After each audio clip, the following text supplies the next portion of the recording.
How to set a Vodafone spending limit alert. So in here, the very first thing that you need to do is get into my Vodafone application and make sure you're logged into your account. So after making sure that, and now what we're going to do is navigate to our settings or users section. So for that, you need to tap on your account icon right here.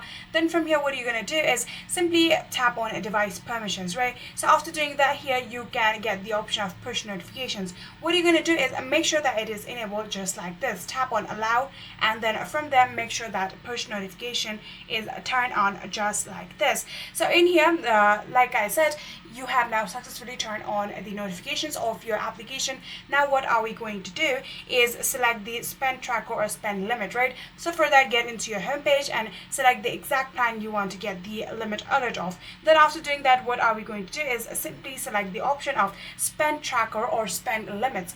After doing that, you need to choose a set alert limit and then enter your desired maximum dollars, and that is all you need to do. And this is exactly how you will be able to set a Vodafone spending limit alert. If you guys do have any further queries, please let me know in the comment section down below.